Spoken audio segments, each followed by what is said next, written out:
नमस्कार विद्यार्थी मित्रांनो, लक्ष सरकारी नोकरी या एज्युकेशनल चॅनलवर आपले पुन्हा एकदा स्वागत.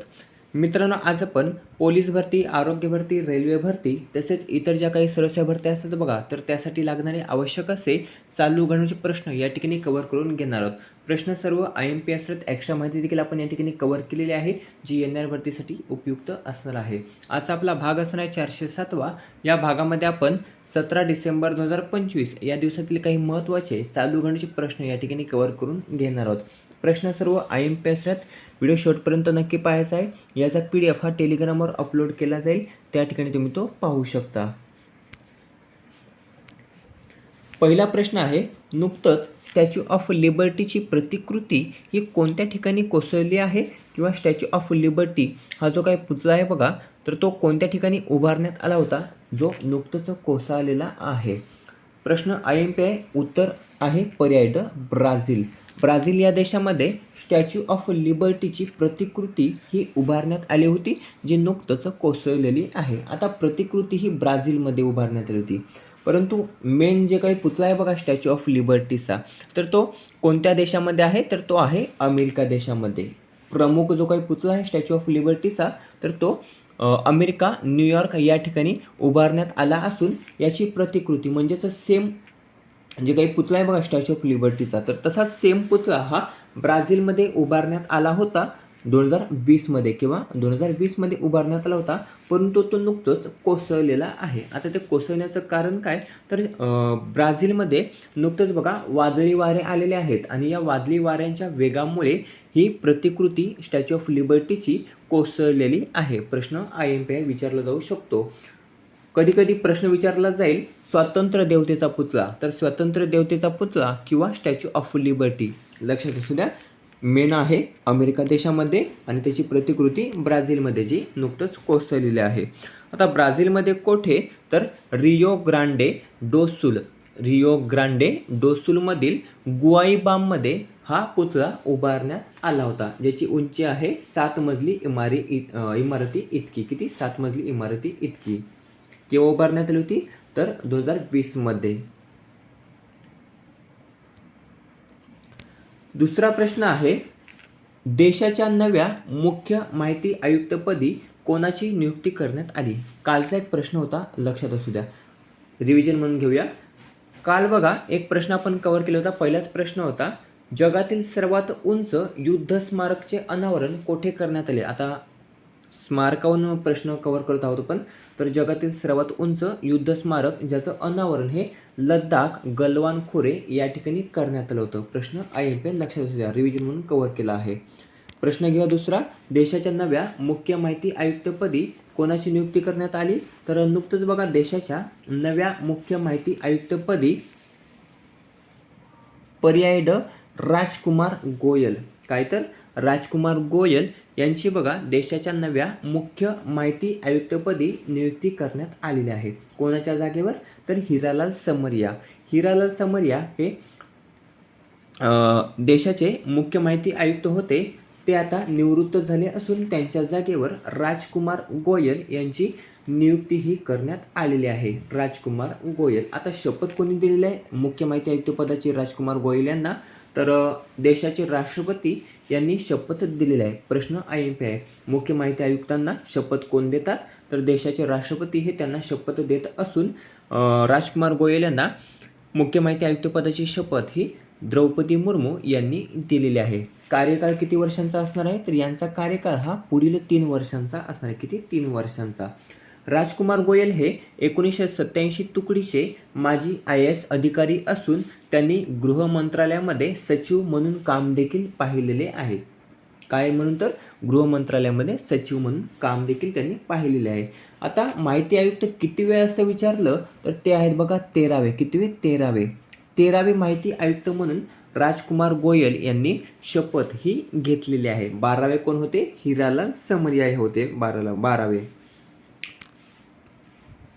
तिसरा प्रश्न आहे, नुकतंच टेरिटोरियल आर्मीची पहिली महिला लेफ्टनंट कोण बनली आहे. प्रश्न अतिशय महत्त्वाचा आहे, डबल स्टार मार्क करून ठेवायचा आहे, हमखास विचारला जाईल. कारण ही जी काही पहिली लेफ्टनंट आहे बघा, तर ती आपल्या महाराष्ट्राशी संबंधित असून तिचं नाव आहे बघा सई सई जाधव ही टेरिटोरियल आर्मीची पहिली महिला लेफ्टनंट बनलेली आहे, जी आपल्या महाराष्ट्राशी संबंधित आहे आणि त्यासाठी येणाऱ्या भरतीमध्ये हा हमखास प्रश्न विचारला जाईल. तर टेरिटोरियल आर्मीची पहिली महिला लेफ्टनंट कोण? तर सई जाधव, जी महाराष्ट्रातील कोल्हापूर जिल्ह्याची आहे. कोणत्या जिल्ह्याची? कोल्हापूर जिल्ह्याची. ऑप्शन म्हणून दुसरा प्रश्न विचारला जाईल IMA म्हणजेच इंडियन मिलिटरी अकॅडमी. तर इंडियन मिलिटरी अकॅडमीमध्ये प्रशिक्षण पूर्ण करणाऱ्या पहिल्या महिला ऑफिसर कॅन्डिडेट आपण जर पाहिल्या तर त्याचं नाव आहे बघा सई जाधव. या IMA मध्ये प्रशिक्षण पूर्ण करणाऱ्या पहिल्या महिला ऑफिसर कॅन्डिडेट ठरलेल्या आहेत. प्रश्न दोन्ही महत्त्वाचे विचारले जाऊ शकतात. कधी कधी प्रश्न फिरवून विचारला जाईल. IMA मध्ये प्रशिक्षण पूर्ण करणाऱ्या पहिल्या महिला ऑफिसर कॅडेट कोण? तर सई जाधव. किंवा टेरिटोरियल आर्मीची पहिली महिला लेफ्टनंट कोण बनली? तर लक्षात असू द्या सई जाधव, जी आपल्या महाराष्ट्रातील कोल्हापूर जिल्ह्याची आहे. प्रश्न चौथा आहे IPL इतिहासातील सर्वात महागडा विदेशी खेळाडू विचारला. विदेशी खेळाडू तर कोण ठरला आहे? तर IPL इतिहासातील सर्वात महागडा विदेशी खेळाडू ठरलेला आहे ऑस्ट्रेलियाचा कॅमरॉन ग्रीन. कॅमरॉन ग्रीन हा बघा अष्टपैलू खेळाडू आहे, जो IPL इतिहासातील सर्वात महागडा विदेशी खेळाडू ठरलेला आहे. सेकंड नंबर जर आपण पाहिला तर सेकंड नंबरवर येतं मिचेल स्टार्क. IPL इतिहासातील सर्वात महागडा विदेशी खेळाडू आहे सेकंड नंबरवर मिचेल स्टार्क, ज्याला कोलकाता नाईट रायडर्स या संघाकडे खरेदी केलेला आहे. प्रश्न काय आहे? तर IPL इतिहासातील सर्वात महागडा विदेशी खेळाडू.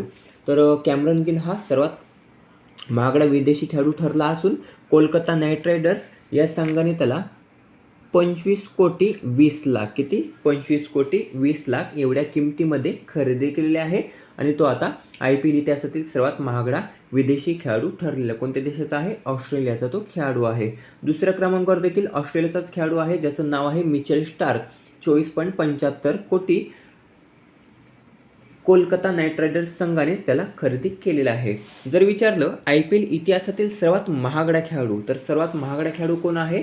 तर भारताचा विकेटकीपर ऋषभ पंत हा लखनौ सुपर जायंट्स या संघाने त्याला खरेदी केलं होतं गेल्या वर्षी 27 कोटी रुपयांना. किती? 27 कोटीला. आणि हा IPL इतिहासातील सर्वात महागडा खेळाडू आहे ऋषभ पंत, जो लखनौ सुपर जायंट्स या संघाचा आहे. त्यानंतर IPL इतिहासातील दुसरा सर्वात महागडा खेळाडू कोण आहे? तर तो आहे पंजाब किंग्सचा कर्णधार श्रेयस अय्यर, ज्याला 26.75 कोटीला खरेदी केलं होतं पंजाब किंग्स या संघाने. प्रश्न सर्व IMPS लक्षात असू द्या. जर 4 टॉप आपण पाहिले, कधी कधी जोड्या लावूनमध्ये प्रश्न विचारला जाईल किंवा चढत्या क्रमाने विचारला जाईल, तर त्यासाठी पहिले 4 टॉप खेळाडू लक्षात ठेवायचे आहेत. पहिल्यावर आहे ऋषभ पंत लखनौ सुपर जायंट्स, दुसऱ्यावर आहे श्रेयस अय्यर पंजाब किंग्स, तिसऱ्यावर आहे कॅमरॉन ग्रीन आणि चौथ्यावर आहे मिचेल स्टार्क. पुढचा प्रश्न आहे नुकतंच पगडी प्रथा बंद करण्याची घोषणा कोणत्या राज्याने केलेली आहे? असा प्रश्न आहे. राज्याने नाही तर राज्याने. तर नुकतंच पगडी प्रथा बंद करण्याची घोषणा ही आपल्या महाराष्ट्र राज्य सरकारने केलेली आहे. कोणी? तर महाराष्ट्र राज्य सरकारने. नुकतंच बघा जे काही अधिवेशन सुरू आहे बघा, तर त्या अधिवेशनामध्ये महाराष्ट्राचे उपमुख्यमंत्री एकनाथ शिंदे यांनी याची घोषणा केलेली आहे. तर महाराष्ट्रामध्ये पगडी प्रथा ही जी काय आहे तर ती बंद करण्याची घोषणा त्यांनी नुकतंच केलेली आहे. कोणी? महाराष्ट्राचे उपमुख्यमंत्री एकनाथ शिंदे यांनी. यासाठी राज्य सरकार लवकरच नियम व काही अटी आहेत बघा, ज्या लागू करणार आहे. या पगडी बंद प्रथामुळे बघा आता मुंबईतील जवळपास 13,000पेक्षा जास्त रखडलेले पुनर्विकास प्रकल्प पुन्हा सुरू करण्याचा मार्ग हा मोकळा होणार आहे. कशामुळे? तर पगडी प्रथा बंद केल्यामुळे. आता ही जी काही प्रथा आहे बघा पगडी प्रथा, तर ती नक्की काय आहे?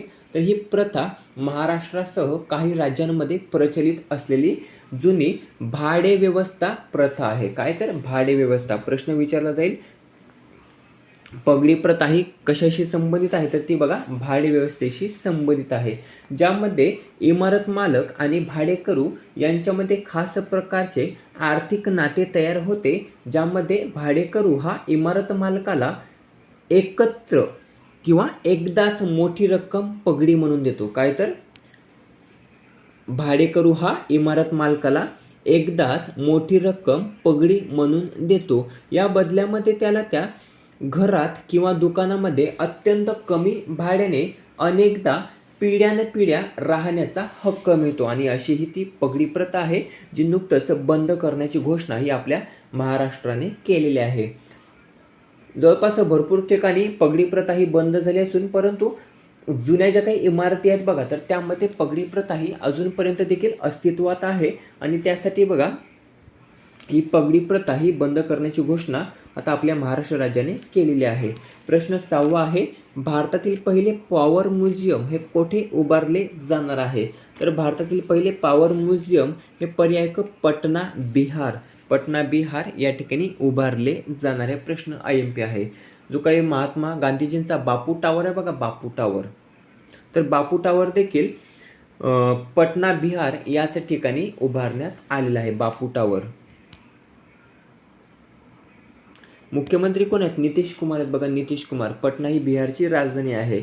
7वा प्रश्न आहे, बँक ऑफ द इयर 2025ने नुकतंच कोणास सन्मानित करण्यात आले?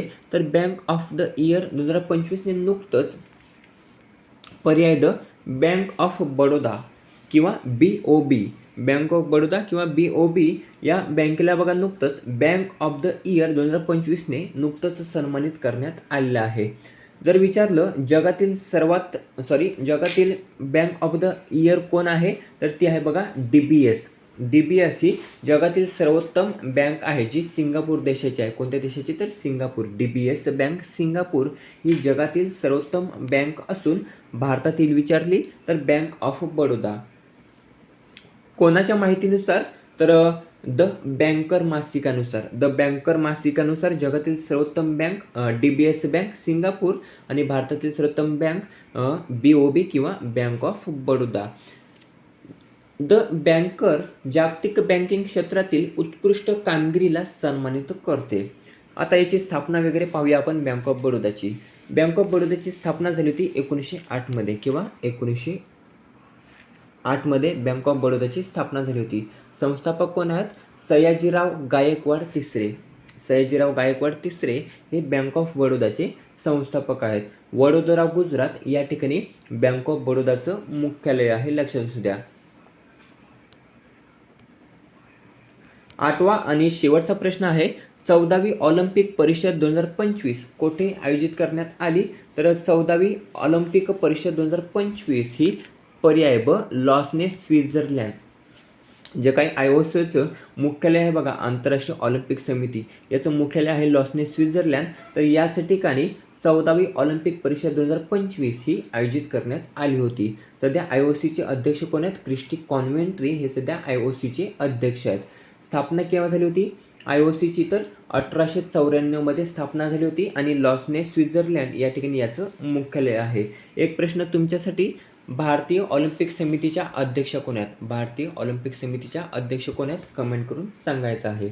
आता आगामी ज्या काही येणाऱ्या ऑलिम्पिक स्पर्धा आहेत बघा, तर त्या कोणत्या देशात होणार आहेत? तर 2028 साली लॉस एंजेलिस अमेरिका या ठिकाणी आगामी किंवा येणाऱ्या ऑलिम्पिक स्पर्धा ह्या आयोजित केल्या जाणार आहेत. 2024च्या शेवटच्या पार पडल्या होत्या त्या पॅरिस फ्रान्स या ठिकाणी त्या आयोजित करण्यात आल्या होत्या. आता हे झाले माहिती सगळ्यात करंट अफेअर्स. आता घेऊया फक्त रिव्हिजन. जम्मूने फक्त प्रश्न आणि उत्तर कव्हर करून घेऊया, म्हणजे आपलं चांगलं लक्षात राहील. प्रश्न पहिला आहे, स्टॅच्यू ऑफ लिबर्टीची प्रतिकृती ही कोणत्या ठिकाणी कोसळली आहे? तर ती बघा ब्राझील या देशामध्ये कोसळलेली आहे.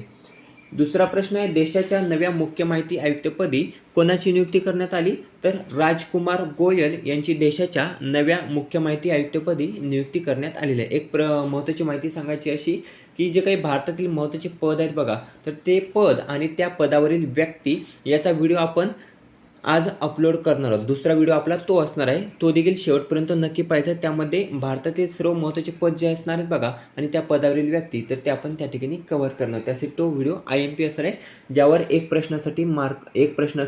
मार्कासाठी प्रश्न हा विचारला जातो. तो आपण अपलोड करणार थोड्या वेळामध्ये. पुढचा आहे प्रश्न, नुकतंच टेरिटोरियल आर्मीची पहिली महिला लेफ्टनंट कोण बनली आहे? तर सई जाधव ही टेरिटोरियल आर्मीची पहिली महिला लेफ्टनंट बनली आहे? पुढचा प्रश्न आहे, IPL इतिहासातील सर्वात महागडा विदेशी खेळाडू कोण ठरला आहे? तर कॅमरॉन ग्रीन हा IPL इतिहासातील सर्वात महागडा विदेशी खेळाडू ठरलेला आहे. पुढचा आहे प्रश्न, नुकतंच पगडी प्रथा बंद करण्याची घोषणा कोणत्या राज्याने केली? तर आपल्या महाराष्ट्र राज्य सरकारने बघा पगडी प्रथा बंद करण्याची घोषणा ही नुकतंच केलेली आहे. प्रश्न पुढचा आहे, भारतातील पहिले पॉवर म्युझियम हे कोठे उभारले जाणार आहे? तर पटना बिहार या ठिकाणी भारतातील पहिले पॉवर म्युझियम हे उभारले जाणार आहे. बँक ऑफ द इयर 2025ने नुकतंच कोणास सन्मानित करण्यात आले? तर पर्याय ड, बँक ऑफ बडोदाला बँक ऑफ द इयर 2025ने नुकतंच सन्मानित करण्यात आलेले आहे. आठवा आणि शेवटचा प्रश्न आहे, 14वी ऑलिम्पिक परिषद 2025 ही कोठे आयोजित करण्यात आली? तर 14वी ऑलिम्पिक परिषद 2025 ही लॉझने स्वित्झर्लंड या ठिकाणी आयोजित करण्यात आली आहे. प्रश्न सर्व IMPS जे आपण या ठिकाणी कव्हर केलेले आहेत येणाऱ्या भरतीसाठी उपयुक्त असणार आहेत. व्हिडिओ कसा वाटला कमेंट करून नक्की सांगायचं. व्हिडिओ आवडल्यास मित्रांसोबत जास्तीत जास्त शेअर करायचा आहे. याचा PDF टेलिग्रामवर अपलोड करीनच, त्या ठिकाणी तुम्ही तो पाहू शकता. भेटूया पुढच्या भागामध्ये. धन्यवाद.